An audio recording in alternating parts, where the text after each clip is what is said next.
everyone, and welcome back to Behind the Mask Podcast. I'm one of your co-hosts, EJ, and Lori Hello. is joining me today. Unfortunately, T was unable to be here, but we're hoping she'll be able to join us in upcoming episodes.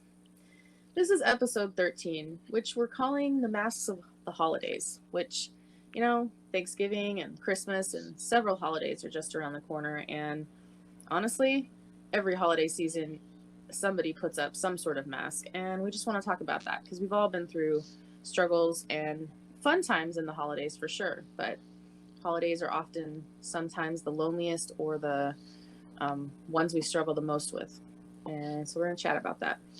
Just a friendly reminder that anything discussed in this podcast is not to be used as a diagnosis or a replacement for conversations with your own doctors, therapists, psychologists, or other medical professionals. I love that we say that every time because it's like, please don't forget. Yeah, Please don't yeah. forget. These things are important.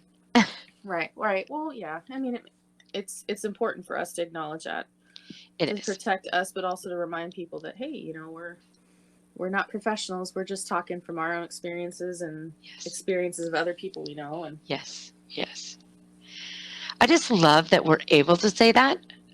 Well, and yes, like you said, you brought it up for protection, but I I love that mental health, whole body health, um, natural things have really become much more a part of everyday conversation.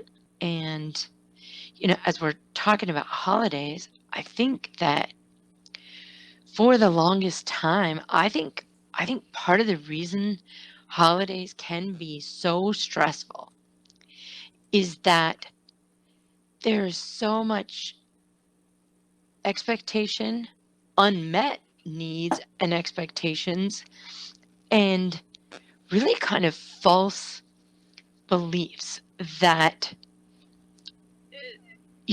this must happen and this has to happen and this person has to do this, and there's just this whole setup that goes into any holiday or major event.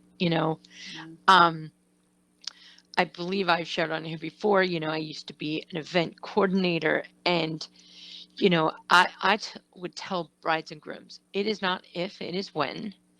And just remember that I'm here to make your wishes, dreams, desires come true at this event, not your mother's, your grandmother's, your best friends, your brothers, whoever's. mm-hmm.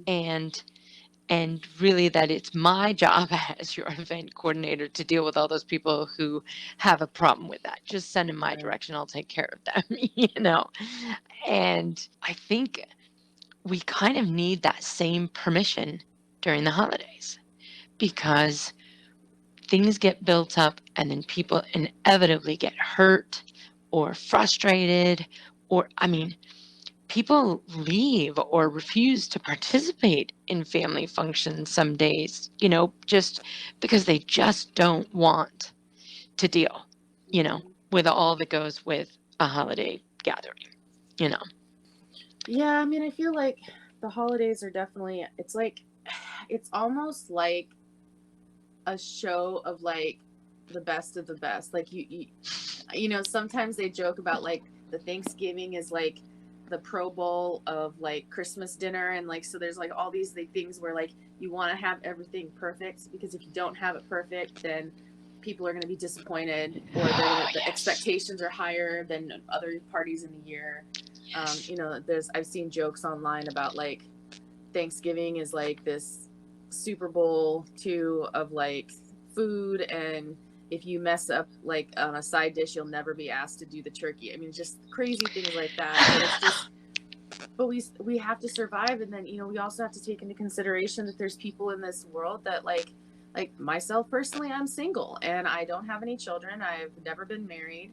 My parents have both just passed away, so I don't have the same needs to celebrate certain things. Whereas Lori, you're single, but you have children and grandchildren that you're celebrating with. Yes. And so there's always, those people that, don't have places to celebrate or people to celebrate with. And what that does to, your mental health. Well, I know I can't remember which episode we talked about it in, but I do know that, you know, let's talk about the elephant in the room. You're without both of your parents for the first time, Right. this particular holiday season, and that has, you know, um, that has hurts and grief and loss embedded in there, no matter Yeah. what is going on, right? Right. Because you've got to experience the firsts Right. of not having them there, and I I even think back to my own family, grandmothers, grandparents, Mm-hmm. um, and I know my family is not out of the norm in that so many of those family deaths happen around the holidays. Oh my It's like God, tell me about it. their body gets, so far, and then they're just like, okay, I'm done. Right. My grandmother was Christmas Eve. We've had some Thanksgiving, um, Christmas Day, or like right after. So then by the time you get to Right. the New Year, it's like, oh, let's celebrate. No, I don't feel like celebrating because, so and so passed and this happened, and so, it every time you turn around, the holidays, because of all the stress that goes with it, that those false expectations that you mentioned, Mm-hmm. and these false pressures and ideas. I've been a part of that a resiliency conference, and one of the speakers was talking about getting rid of useless stressors. Yeah. And I'm like, oh my gosh, you could do that? Like, how do you do that? Mm. I need to clean my plate. I need to clean my plate off of useless stressors. And so when we talk about those masks that we put on at the holidays, I think we definitely put on that mask of perfection, false expectations, um, grief and loss because we've lost so many relatives at the holidays, So there's all these masks going on. Right. And then we want to sit down and act like it's supposed to be this fun, happy time. And then it doesn't end up being a fun, Right. happy time because everyone's wearing their different masks. And you're like, who's sitting across the table from me? Because I don't even recognize them. I don't recognize myself. I definitely don't recognize them, you know. Right. And it could be, Aunt so and so or your sister or, your brother, Mm-hmm. whatever, your mom. And you're like, Yeah. my mom, well, she definitely was a perfectionist. I remember as a young girl kind of running away when, as much as possible, when a holiday was going to happen because there was just so much desire and need and drive to make it this perfect event, like you said. And with that came I just never felt like I could live up to that.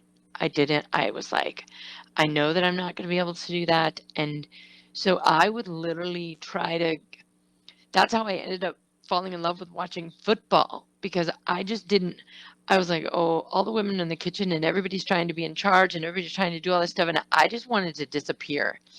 I would quietly go sit on the floor and hope that the guys didn't notice that I was sitting there, all the uncles and dads and everybody, and, this is from an early age, and I'd want to just, quietly go sit on that floor and watch whatever. I didn't even at the time know anything about football or like what was going on, and I remember reaching out, I think it was to my dad and one of my brothers and saying, okay, explain this to me, what's going on, and I was told you can only be in here if you're serious. I'm like, okay, I'll be serious. So I'm serious. Teach me about football because it's got to be better than what's going on in the kitchen, you know. And that's kind of stuck with me through the years. So I just avoided all that, in the kitchen. And then I found myself doing it later on. And I remember one of my boys, I said, Mom, why are you so stressed? I'm like, well, because I want this and I want that. And they're like, it's okay, Mom. We love you anyway. And I was like, oh, Thank you for saying that. Like, it was like this permission from one of my children to just let it go, you know.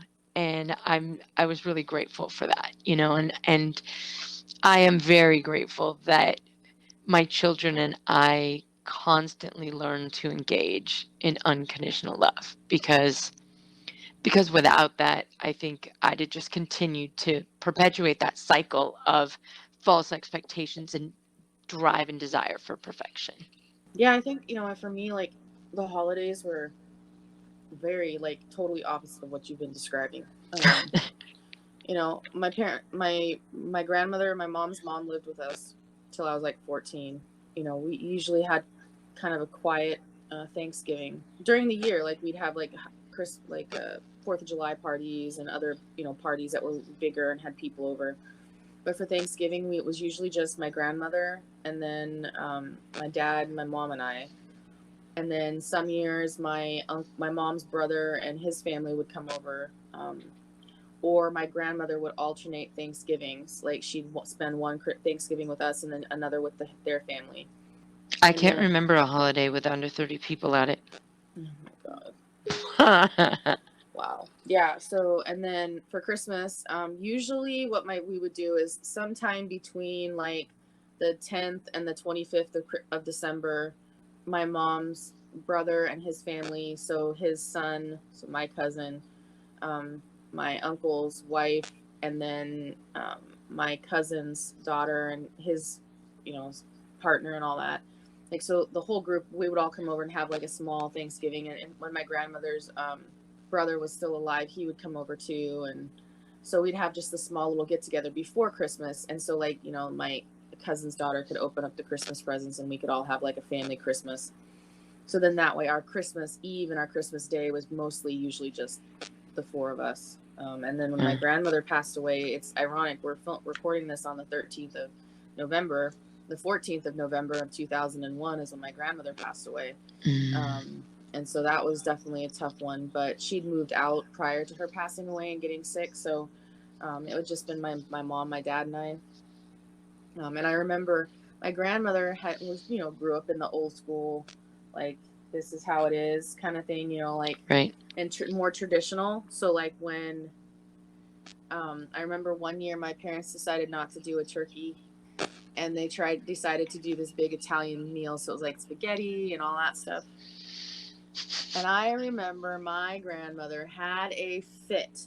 She's like, how did she say it? She was like, basically it was told my parents that they were neglecting my learning of Thanksgiving or something like that. And I'm like, gosh.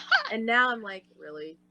My grandmother and my dad kind of always got into it. Typical. It's his mother-in-law. So of course they're going to go into it. But Right. anyways, it was funny. And that was one of them. And I remember, like, and if we do like turkey on Thanksgiving, we would sometimes do like something different. So we do Swedish meatballs a lot because that's, we're Scandinavian heritage. So we do a lot of that. Or one year I think we did like all seafood. So we got like crab legs and lobster tails and shrimp and stuff, and just did some seafood for Christmas dinner. But yeah, we really tried to keep it small.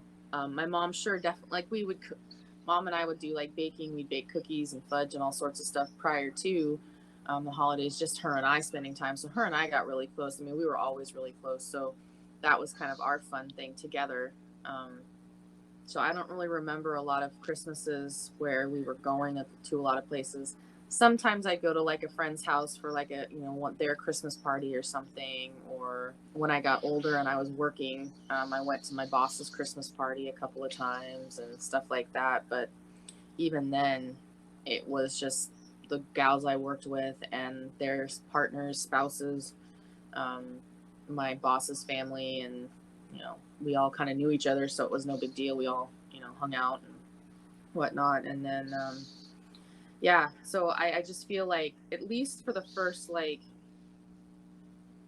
20 some odd years of my life, it was mostly normal.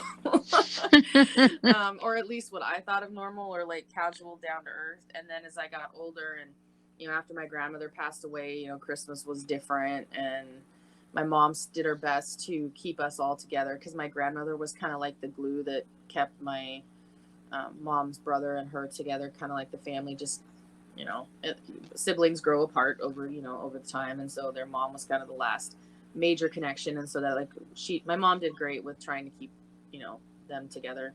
And then when my mom passed away in 2014, and then it was just dad and it was like, I remember that first Thanksgiving after my mom passed away, it was like, I have to do this, I have to do this, I have to do Thanksgiving, I have to do the whole thing. So I did the whole Thanksgiving meal, and I think my dad slept through it. Oh no. Yeah, I went downstairs with the whole dinner and stuff, because my dad had moved to the lower level of our house because of being an amputee. We had to get his wheelchair in and out, so we were in a split level. So I was upstairs and then he was downstairs, just so he could get in and out through the garage and stuff to the car. Anyways, yeah, so I took Thanksgiving dinner down to him when I was ready, and I was all proud of it, and he's sound asleep and slept until probably the next day. He was just tired. Oh my so gosh. I'm like, if this is what the holidays are going to be, I'm done. I was like, I did my Thanksgiving. Wow. And then Christmas was like, my dad unfortunately couldn't go out to do shopping, so he was like, just take $100 and go buy something you want. And that kind of was always the thing. Like, gifts were never really a thing, because my mom was always, we would oftentimes in our family, we would just buy what we needed when we wanted it or needed it. And so at Christmas time, it was like, what do you get? So there were a few years we got some big things. Of course, when I'm a kid, there's the big things. So my dad would just say, tell my mom, like, oh, just go buy a piece of jewelry for whatever you want or whatever, and just say it's from me. And go buy Erin something and just say it's from her, or say it's from me. And my dad wasn't a shopper and stuff, so those were just crazy like times. And like as I got older, it was just like, I'm not like, I haven't had a Christmas tree up in 3 or 4 years, 5 years. I think Mom and I didn't put one up in 2013. She was sick. 2014, she passed away. I didn't put it up. And then 2015, I think we put it up because your grandson was visiting us at the apartment. That's right. I remember that. Yeah. And put up my little Christmas tree. And then I haven't put one up since. I've helped, like, when I was living with someone and renting a room from them, I helped them a couple of years with Christmas decorations and stuff.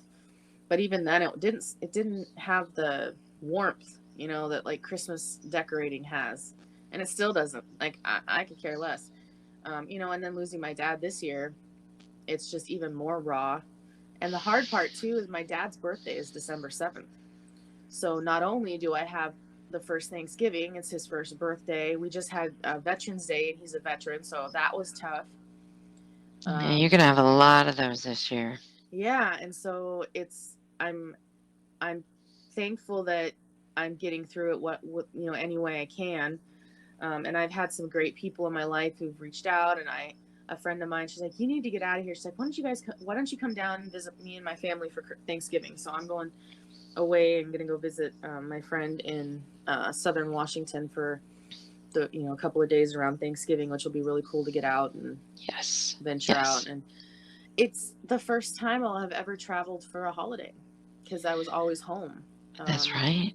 I've always been at home doing family stuff, and I love that. Like, I love spending time with my family, but this will be kind of cool. So like, even though it's a lot of firsts without my parents, it's also some firsts of me making my own traditions and me doing things that I could have done years ago, but I just never did because I always wanted to be with my parents. Right. Well, I, for one, as one of your besties, am excited to see what you begin to do and what you begin to implement and choose to put in your life. And I think, everybody, we all go through these stages and grief and loss and all of these things that we're talking about, these masks that we put on, or just that we just don't realize that everybody else, has those issues. But, I think that it's part of growing, it's part of maturity, it's part of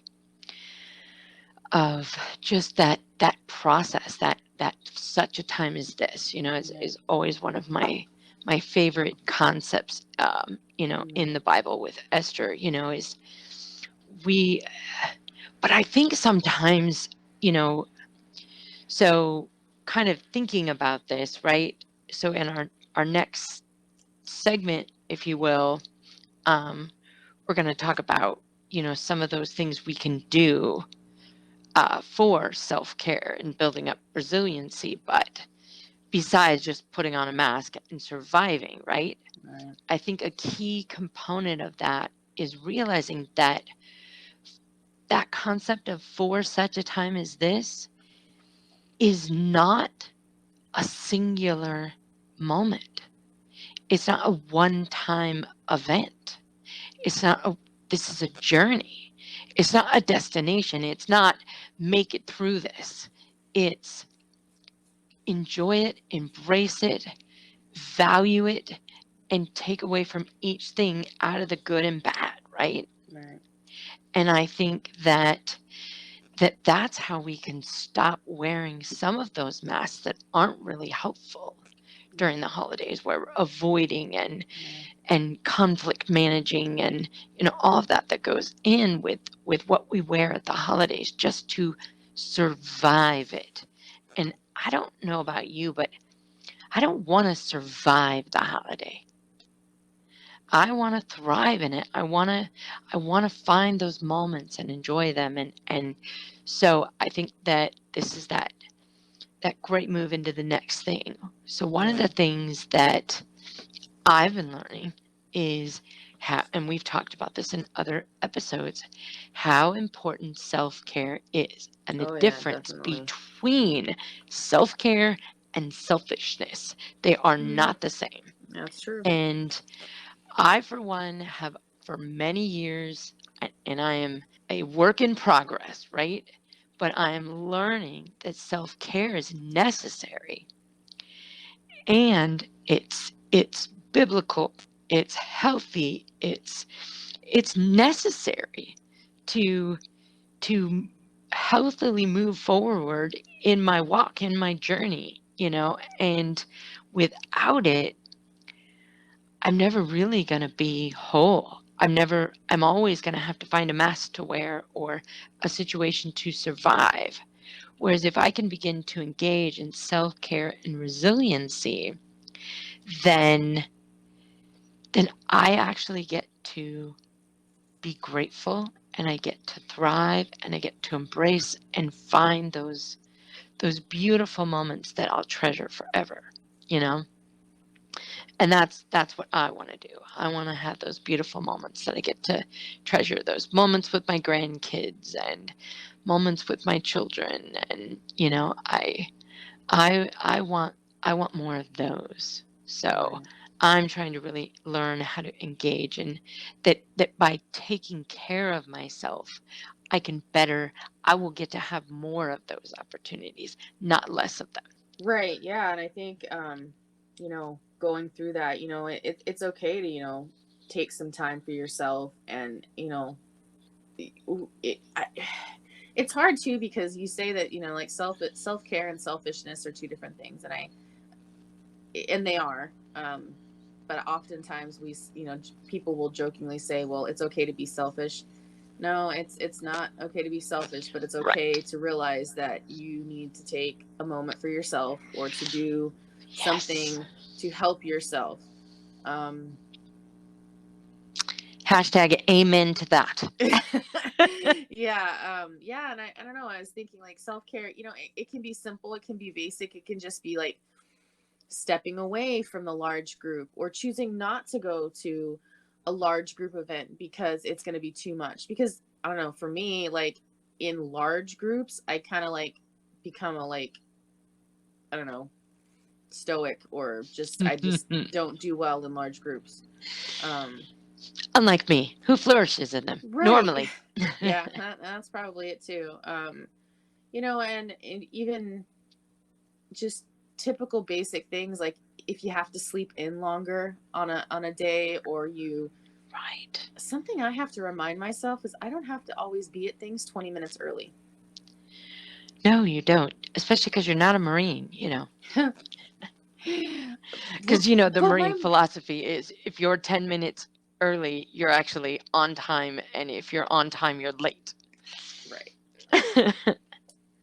And, my mom ingrained in me, to always go to your doctor's appointments early, make sure you get there on time early because they might be able to get you in early and you'd be done quicker or something like that. And then, so I always think about that. And I remember when I first started coming to church, I was constantly 20 to 30 minutes early. I was showing up. I was the first one there, but that was me. And it's now I'm oh, you mean I could get there on time and not have to stress out about not being there on time or not being there early. And I've had to teach myself that it's okay to sleep in, and if you don't show up to something, or if it's okay. And the holidays is also, Lori and we've been going through a weight loss journey this year. I'm not really sure about this holiday season, what things are gonna look like actually, but I'm interesting to see. I mean, I know there's gonna be meat involved, so I can get my protein in, but I'm worried about the carb content because oh yes, the yes, holidays yes. full of Oh, carbs. especially Thanksgiving. My gosh, potatoes and gravy and stuffing and all those traditional things. And I'm kind of glad you brought that up because I've definitely, like you, we're both going through this journey, differently, but at that same time, which is awesome because I'm so glad I'm not doing this totally alone. I know there's research out there that shows when you do it with friends and loved ones, right? A partner, if you will, it is so much more likely to be successful and have longevity that it often weight loss doesn't have when you don't have, somebody to be there with you on that journey. Right. So we were not created to be alone. Yeah, exactly. God created us to have relationships with yes, people. Yes. So I'm kind of grateful. My one of my daughter-in-laws, her mom has recently been through some health things, and so I'm grateful that we both have kind of different, needs around meal times. We have to eat smaller, eat healthier, right? And I know I'm going to be over there, coming to see you at Christmas, and I'm really looking forward to that. But what I'm really looking forward to is that I'm going to be staying with you, and I'm not going to have to feel like I'm surrounded by cookies and brownies and you know what I mean? That we're going to be, yeah, we'll have some snacks and we'll have some desserts, but it's going to be within reason and it's going to be smaller and more manageable. And I think I'm trying to learn this year, all this mindfulness. Yeah. Okay, if I want a cookie, have a cookie. Right. Don't have the whole bag or a dozen or whatever, but have a cookie. Have a bite of this. Have that. Remember when we were last together and we kind of did the ice cream thing, and I'm like, oh yeah, no, you have to get me the child's mini thing, because I think it took me 2 times just to eat that because I have to have these smaller portions, but I just can't even handle that much stuff anymore, but don't not have it. Don't and I've been working with my own therapist on, stop telling yourself you can't do this or every time you do that, it's like you're triggering your brain to almost like I swear, I think we all have a little rebel in us, right? And so when we say we can't do something, it's like that just makes us, now it's taboo. Now I got to go do it. We are these sinful creatures, right? We have all sinned and fallen short of the glory of God. And it's like, if you tell me no, there's this little thing inside that says, well, now I'm going to. Now I have to. Like it's the principle of the matter. You told me I can't do it, so now I've got to go do it. And so I'm trying to learn to not be my own tempter, my own saboteur. And I'm like, you know what, Lauren, you can do that. But why would you want to do that? Or do you really want to do that? I'm starting to ask myself those questions, and be mindful about it. And I'd be like, you know what? I really don't want, you know, that thing. I did go by, and I'm not sure. I'm still contemplating it. I was in the grocery store the other day, and I saw they just brought out my favorite, what is it? Dark chocolate cordials, chocolate covered cherries. Yeah. Those are like food crack for I me. don't know if I've ever had the dark chocolate ones. I always go for the Oh, milk chocolate. right. Oh, no, I love the dark chocolate. And so I'm like, do I engage that? Because I can literally sit down and eat like a box of those or 6 of them at a time, piece of cake, what I did in the past. And so I'm like, and I was like, no, no, no, no, no, no. So I was thinking, you know what I want to do this holiday? Maybe while I'm over there, we can do that. I would love to go to like a really good candy store and pick out like 2 or 3 things that over that week I can have. Okay. You know what I mean? Like I want to pick out one really decadent truffle or chocolate covered cherry or whatever, and maybe a small piece of peanut brittle or fudge or something where I can engage in those things, but I want to do it. I want to savor it, and I want to enjoy it, and I want to not feel guilty about it because I didn't overindulge, because I didn't gorge out on it, because I just engaged in that yummy, wonderful tradition that's known as part of the holidays without turning it into this thing that I have to feel guilty over. And again, I don't have to do anything, but I often, would have in the past. So I'm hoping to engage in that while I'm over there. Like we'll go to like a C's or a Rocky Mountain, chocolate factory, something like that, and just pick out like 3 things that over that week we can enjoy together, and that way everybody gets what they want and, That'd be cool. yeah, so I'm hoping we can do that. I was actually just gonna say that I think I'm ready to put up a Christmas tree. Yay! I would love that. I think that would be really, really fun. That would be. Given that you're gonna be here, especially because I have the room now, and Yes. I'm like, it's been long enough. Yeah. I'm so excited to hear you say that. I will have to dig out all my Christmas ornaments because I think they're in a box in the bottom of storage because, I was like, I'm not putting those up. What am I need those out for? Right? Yeah, you haven't engaged in that in a while, but I'm excited. I will happily help with that. You know me. I'm the queen of Christmas. I love doing it. I'm looking forward to the week. I always decorate the weekend after Thanksgiving. I have this thing. I don't know. First of all, I think commercially we push holidays way too soon now. They're all running into each other, but I cannot do Christmas until I've gone through Thanksgiving. Like I just can't do it. And so I don't like listening to Christmas music early, and I don't like, decorating before Thanksgiving. I just believe Thanksgiving is like my personal threshold. And then once that's happened, then I'm like, okay, I can now engaging in Christmas, so I always look forward to the weekend after Thanksgiving because that's when I decorate. I tend to pull out the tree, and of course, you've lived with me.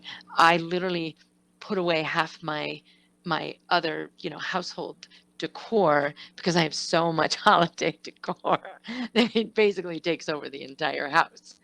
Um, it might sometimes get a little unhealthy with I love Christmas stuff.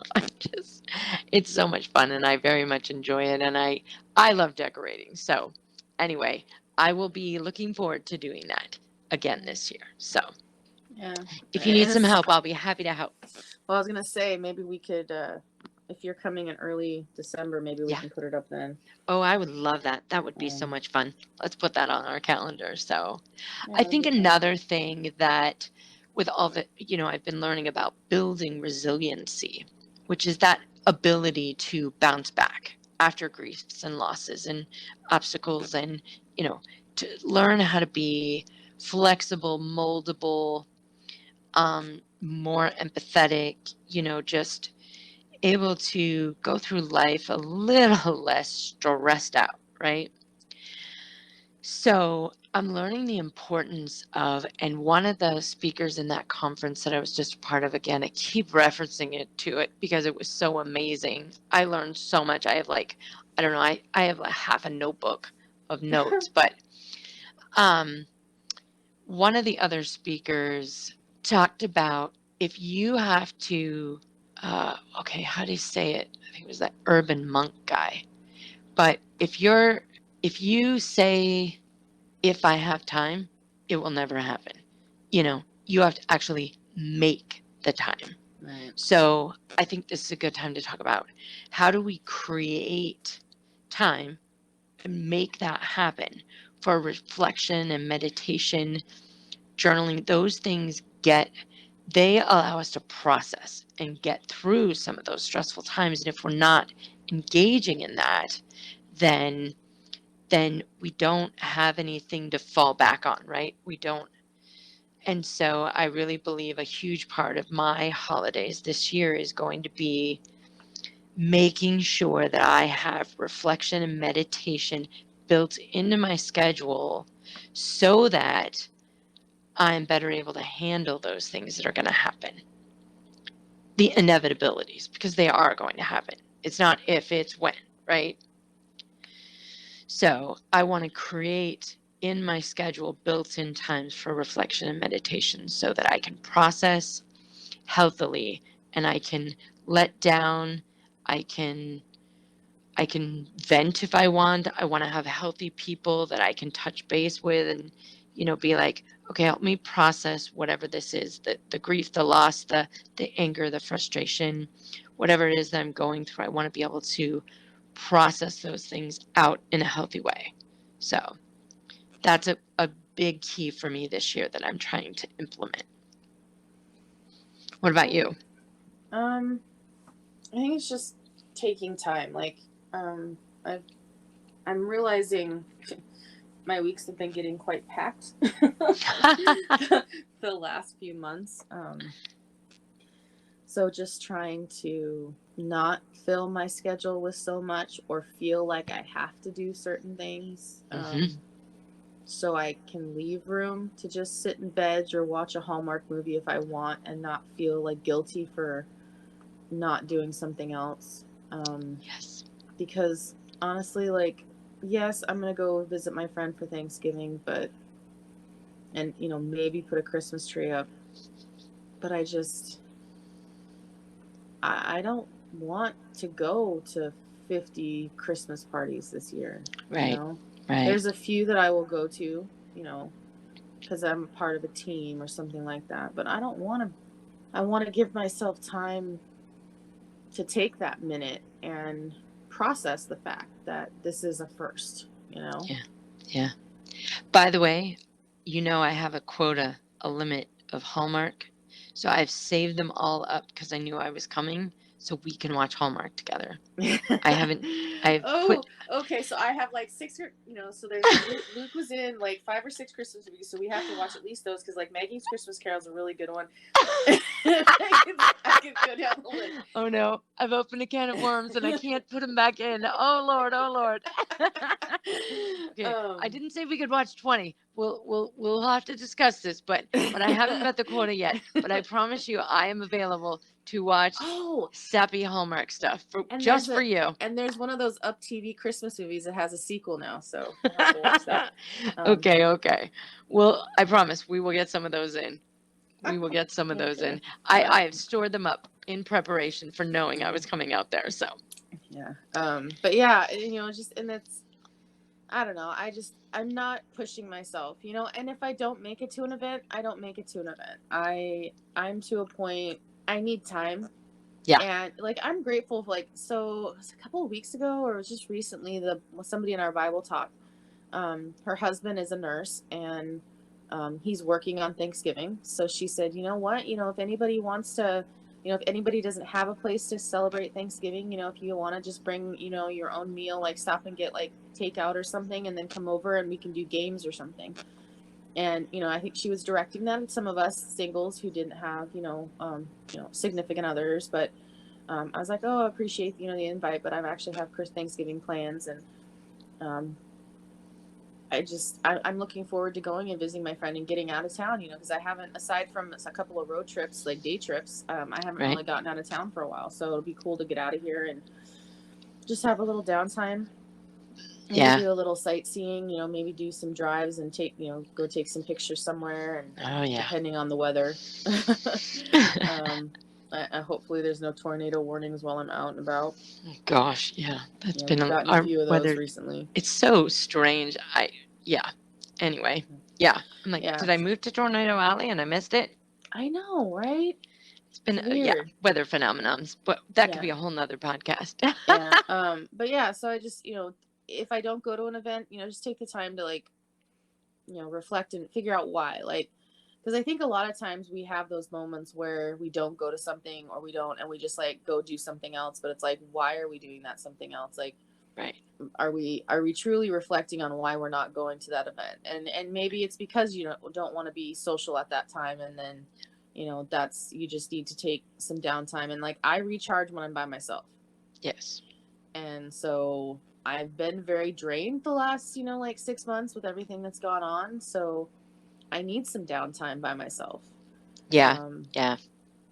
I would agree. So before we move into the next section, I think that the thing that I want to remember, and I got this years ago um, from my great grandmother, you know, but you can call it gratitude, you can call it counting your blessings, you can call it whatever you want. But I think that one of the best ways that we don't have to wear those masks for survival, we don't have to make it through the holidays, survive them, right?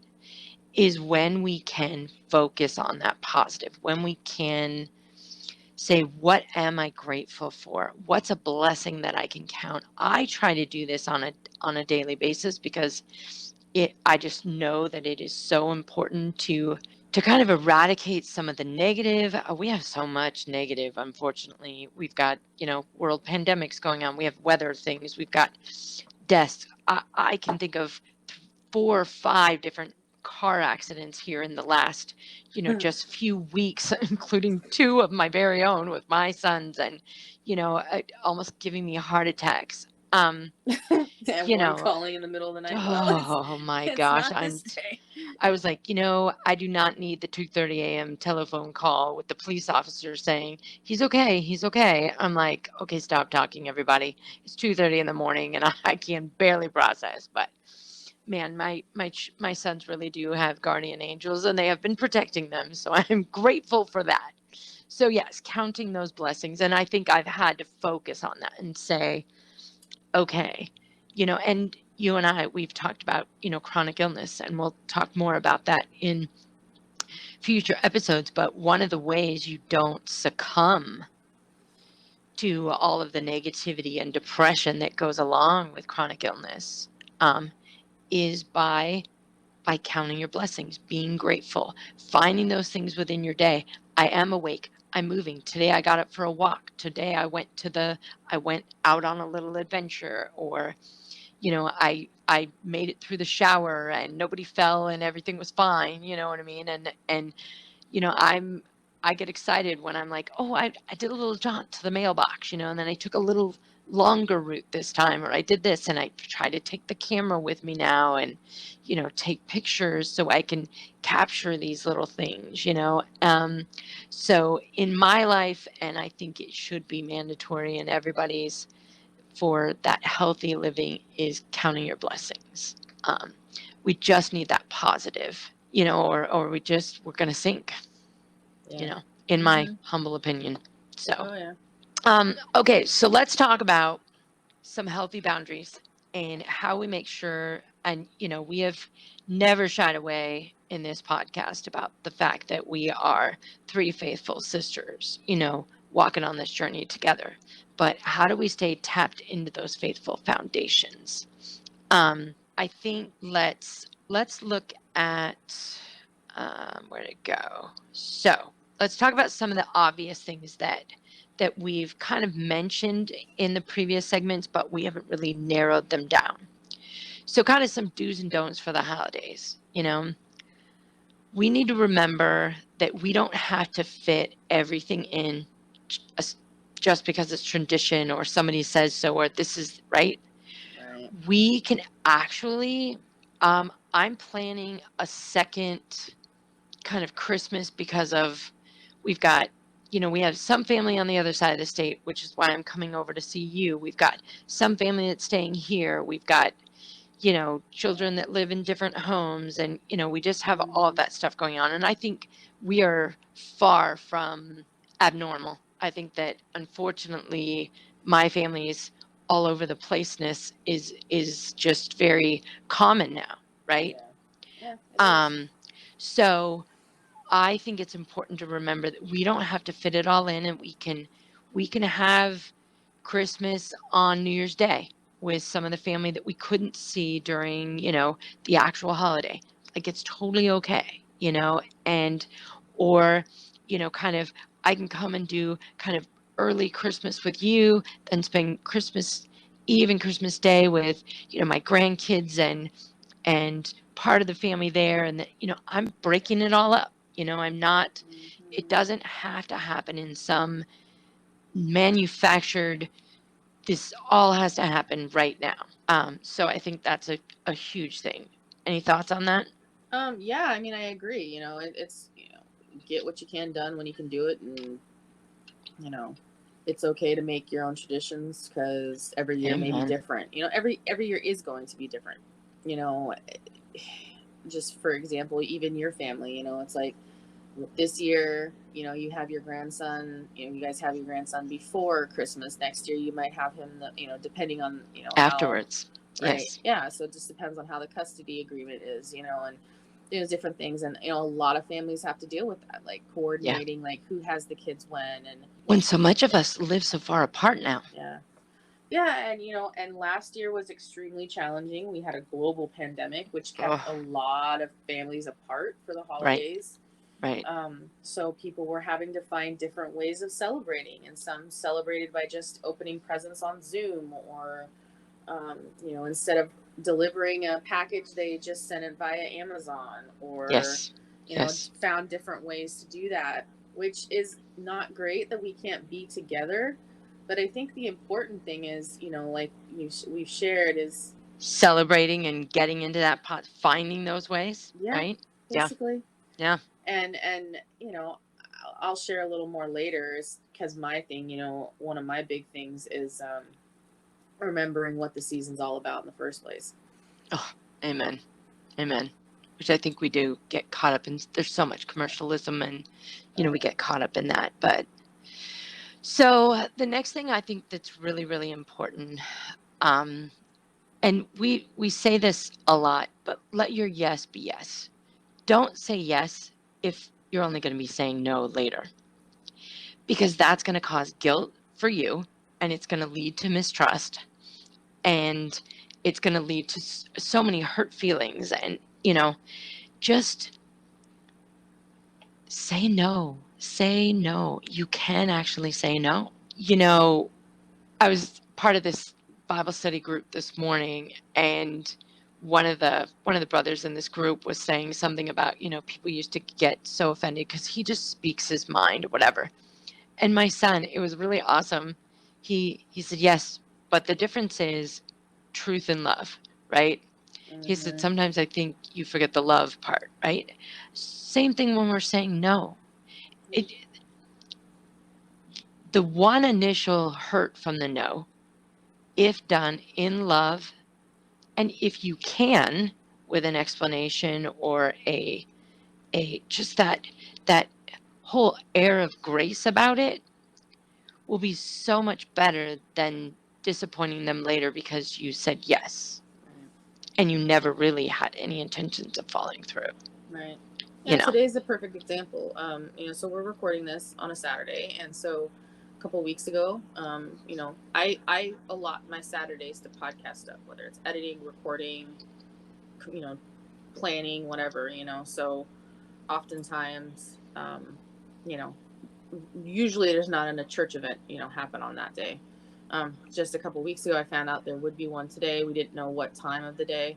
And so it was confirmed, like, time-wise, kind of right smack dab in the middle of my day. And I'm like, unfortunately, I'm not going to be able to attend. And I was clear, I can't attend and I have plans, or, so I just made it clear, I'd love to be there, but I have other things going on Right. that currently takes precedent to me.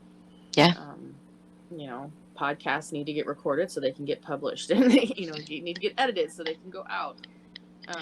Right. Well, and we got to and stay consistent, Right. And, and I work Monday through Friday, and Sunday is church, and sometimes some events after church. So Saturday I've allotted to doing podcast stuff. And so unfortunately, sometimes I have to say no to things. Right. But I'm clear about why. People know that I do the podcasts, and if I can't make an event, that doesn't mean I won't make the next one. Right. Right. So I think one of the other things that I'm learning in my humility, and as I'm learning how to embrace the thorns of chronic illness, delegation. Delegation has to be your best friend. You have to be able to ask for help, seek help, and be let go of, you don't have to do everything. And again, what was that? I know, aren't those amazing words coming out of my mouth? I'm hoping to follow through totally on all of those. That is my goal. Delegation is going to be my best friend, and I do not have to do it all by myself. My grandmother, my mother, everybody's rolling in their graves because I actually just said those words out loud. And my sons are, because they do listen to the podcast here and there, they're going to be like, my mom said that? No, she didn't say that, because she's a control freak. So I'm trying to embrace this idea. Delegation is going to be my best friend because I'm making it so. So there you go. Please hold me accountable. Please. This ought to be interesting. Oh, Just gosh, saying. I love you. Oh, he's going to be like, why wasn't I there to respond to that one? Yeah, I know, right? Oh, man. I love it. And then you said it earlier, and I'm really glad we're going to go back to it just briefly here. We don't, quotations, hash marks, whatever, we don't have to do anything, period. Yep. We don't. We get to say no. We get to say, I need time to think about that. I need to process this. We don't have to do anything. And I think if we can remember that, then it takes away so much of the guilt and the shame and the frustrations and the hurts. And, again, as, my eldest wisely said this morning, truth and love. Yeah. Truth doesn't hurt so much when there's love involved in it, when there's grace involved in it, and it's just so much easier, What's that Mary Poppins phrase? A spoonful of sugar helps the medicine go down. Yeah. And we don't want to sugarcoat things. That's not what I'm implying at all. But we can sweeten things. We can soften them. We don't have to like smack somebody upside the head with our no. Right. It doesn't have to be a 2x4. But we can, truth and love, say thank you, no, or not participate in that thing, or feel like we have to do something, because we don't. Yeah, and I think, unfortunately, there are some people out there that do feel like we do have to do everything, and they get upset, and it's like, and that's their thing. That's something they're going to have to deal with and realize, at some point, that they can't expect to have everybody at X, Y, and Z, because and there have been times where I've said, no, I can't, be there.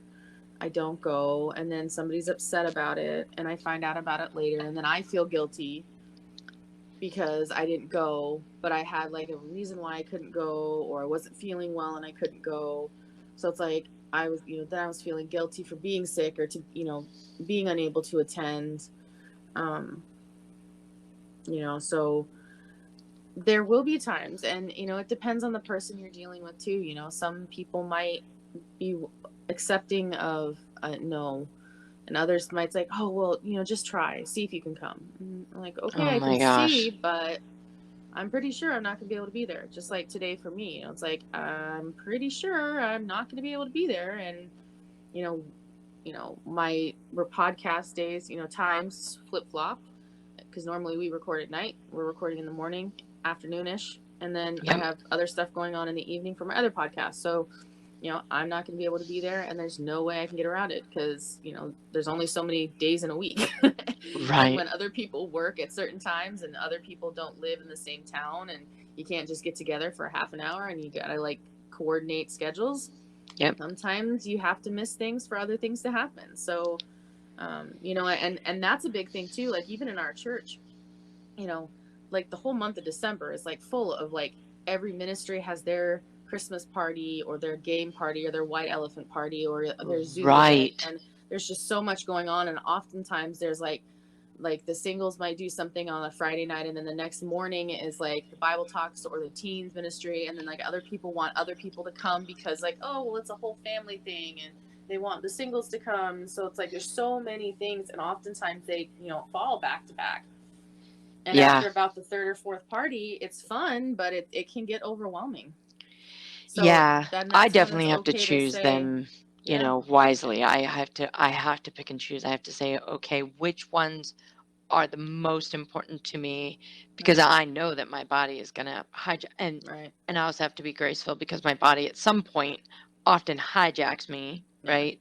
And then it's like, even if I said yes, well, and we'll talk more about that later, but I often say, God willing, and the creeks don't rise, yeah, because I it's my way of saying, I want you to know my heart is there, but my body may not be willing, you right, know. And when the body is not willing, there's nothing I can do about that. But we should probably do a future podcast on like guilt and shame and that kind of thing, and what causes those things, and why do we feel that guilt and shame, and should we be feeling that guilt and shame? Where does that responsibility lie? But mm-hmm. I think, for now, we just need to identify we don't have to do anything.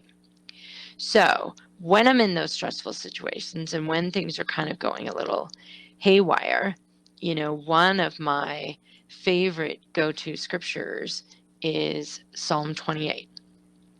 And, we're going to, this is from the NIV, but the Lord is my strength and my shield. And I need to be reminded that that strength is not my own, that oftentimes I will have to dig deep into something outside of myself. And then my heart trusts in him and he helps me. My heart leaps for joy, and with my song I praise him. So I feel like that's kind of encompassed all those things we've talked about. There's gratitude in there. There's trusting. There's realizing that I'm not doing it by myself. That's the biggest person I can delegate to, is the Holy Spirit, right? Mm-hmm. Amen. And just letting him help me through that whatever situation that I'm in. um do you have a favorite you want to share? Well, especially for this year, and easily to remind myself, Steph is also in Psalms. It's Psalm 34:18. The NIV version says, "The Lord is close to the brokenhearted and saves those who are crushed in spirit." And that's easy for me to easy to say. It's hard to sometimes think of, especially this year. This is gonna be a tough Christmas. I'm Yes, it already is. like thinking, I'm like, okay, this is definitely gonna be tough, but I'm gonna get through it, You even are. with some tears. Yep. And I know that God's with me, and God has been with me, and I know that what happened this summer, losing my dad. I know that it was my dad's time, and it was God's. It was God made that clear. Yes. And Yes, I he and I did. leaned on him the whole time. I trusted in God. I trusted in His plan, and now my dad's no longer suffering. Yes. Yes. It's a good thing. And It's a yeah, good thing. Hard for you, but it's a good thing. yeah, What is that? There's beauty in the broken. There's yeah, God uses things, um, takes those things that can Doesn't be. doesn't Kelly Clarkson have a song, I'm broken and I'm beautiful? Yes, there you go. Broken and beautiful. I love that. And I think that that's definitely where you're going to be this holiday season. A little broken, but totally beautiful, and it's all going to be okay. I think the other thing, I know you really like First Peter, and we kind of talked about that earlier. So maybe we can just share this last one, First Peter 5, 6-7, again from the NIV. But humble yourselves, therefore, under God's mighty hand, that he may lift you up in due time. Cast all your anxiety on him because he cares for you. And I think that when I get to, especially during the holidays, tap into how much my God loves me, cares for me, wants the best for me, when I can be humble, you know, maybe not take things so personally. And when I'm tapped into God, I don't take things so personally. My grace is so much more abundant when I'm tapped into humility and I'm tapped into the power of the cross. There is just something about that that allows me to have a grace. And when I'm not tapped into those things, that patience and grace that I'm known for, they kind of disappear and fall off the planet. And I don't like that side of me. So I really want to try to keep these scriptures right up there in the front of my mind and tap into those. And yeah.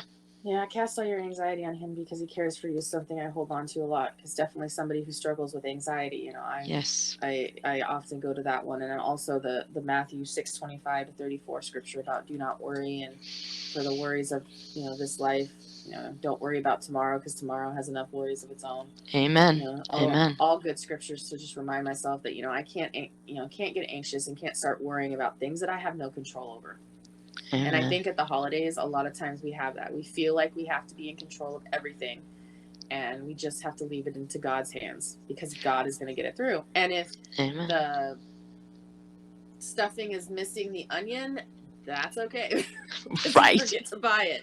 It's not going to be the And end if of the the world. halls are not perfectly decked and everyone is not singing joy to the world, we're still going to get through. Right. Right. Yes. And we did talk briefly about it. I mentioned it earlier, and I think what I would like to end the podcast on is just to remind you that Christmas is not about how many presents you can give or what parties you attend or what you don't attend. We have to remember the reason for the season, and Yes. that as we are being very faithful and sharing scriptures, I thought we could share a couple of that definitely prove that. What we're celebrating is Jesus, his birth, and what he gave to the world. And so I'll share a couple of here. So in Matthew 1:21-23, NIV says, "She will give birth to a son, and you are to give him the name Jesus, because he will always save his people from their sins." All this took place to fulfill what the Lord had said through the prophet. The virgin will conceive and give birth to a son, and they will call him Emmanuel, which means God with us. For to us a child is born, to us a son is given, and the government will be on his shoulders, and he will be called Wonderful Counselor, Mighty God, Everlasting Father, Prince of Peace. That's Isaiah 9:6. And then in Luke 1:30-33, it says, "But the angel said to her, 'Do not be afraid, Mary. You have found favor with God. You will conceive and give birth to a son, and you are to call him Jesus. He will be great and will be called the Son of the Most High. The Lord God will give him the throne of his father David, and he will reign over Jacob's descendants forever. His kingdom will never end.'" I love Christmas scriptures. They just give me the chills and make me feel so, like, I don't know. There's just something very special about them. So thanks for sharing those. Yeah. The Matthew scripture that I first read references Isaiah 7:14, where it says, "Therefore the Lord himself will give you a sign. The virgin will conceive and give birth to a son, and will call him Emmanuel." I love it. I love it. And I think it's easy for us to get lost in some of the commercialism and the busyness and all that stuff. And I think as I got older, the more that I saw the commercialism of buy this toy or buy this or all these like Balsam Hill trees, like those are like super expensive trees. Right. Like, it's a Christmas tree. And honestly, the Christmas tree represents the okay. Is it, because I never could get that confirmed. Is the tree actually referencing the cross that Jesus died on? There is a symbolism with that, yes, that is what some believe, yes. Okay, I wasn't sure. I've never had that actually confirmed. I could never figure that one out. I don't know that we actually know for sure. We might have to get a Okay. theologian to really dig into that. Yeah, we'll have to ask somebody. But yeah, so I feel like I didn't really grasp completely, like when I was younger, what Christmas was about. My dad made, my dad shared about Christmas as in a biblical sense. So I knew that it was all about Jesus's birth. And it gets kind of that gray area around the holiday season when the kids start learning stuff in school, because like they have to be careful what they can and can't share just because of all the, well, yeah, you can't bring church and school together and that kind of stuff. Plus, some kids don't celebrate Christmas. They celebrate Hanukkah and we share all of this today about holidays. This isn't just because of Thanksgiving, Christmas. This can reference any holiday. Right. Hanukkah, Kwanzaa. Mm-hmm. Mm-hmm. And even some of the extra holidays that fall in throughout the year. Because I know in the Jewish faith, there's been major holidays like Easter, Passover. Those are all equally stressful. Feasts times. and festivals, any feasts and festivals, yes. Yeah. Mm-hmm. We just happen to celebrate Thanksgiving and Christmas here in the United States, and as Christians as well. So those are some that have become major in our lives. Yes. Well, having said that, I think it would be great if we wished everyone a happy holiday, whatever they're celebrating. And hopefully, we've been a little helpful in our own processing of how we're dealing with the holidays to help you deal with your own holiday stuff. So thanks for listening. Yeah, thanks for listening, and definitely Merry Christmas and Happy Holidays. Happy Kwanzaa, Happy Hanukkah, and all of the other holidays that are celebrated throughout the year. Yes. And I'm sure we will tackle this subject again in the future. Yes. Even talking about surviving the holidays, because you get to the end of the holidays and it's like you hit this brick wall of, oh my gosh, there was so much we did, and now it's like I gotta sleep because you're so tired from everything. It's called recovering now. Yeah, yes. Yeah. Mm-hmm. It's like when you have to recover from your vacation, which you should have just enjoyed. From a vacation, yeah. Right. We'll definitely have to talk more about that. Yeah. Well, again, thank you so much for listening. Just a friendly reminder again that anything we discussed in this podcast is not to be used as a diagnosis or a replacement for conversations with your own doctors, therapists, psychologists, or other medical professionals. This episode is available on Anchor, Spotify, Apple Podcasts, and more. We're on Facebook, Twitter, and Instagram as BehindTheMaskPC. If you don't use social media, you can email us at BehindTheMaskPC.com. Feel free to review us on Anchor, leave feedback on the platform you listen to us on, or message us through our social media or email, because we'd love to hear what you podcast. If there's a topic that you want us to talk about, let us know and we can see if we can make it happen. You can find me, EJ, on Twitter and Instagram as EJ8302. And you can also monetarily support the podcast by visiting anchor.fm/BehindTheMaskPC/support. And on behalf of the ladies and myself, thank you for listening, and we'll talk to you next time, and Merry Christmas and Happy Holidays.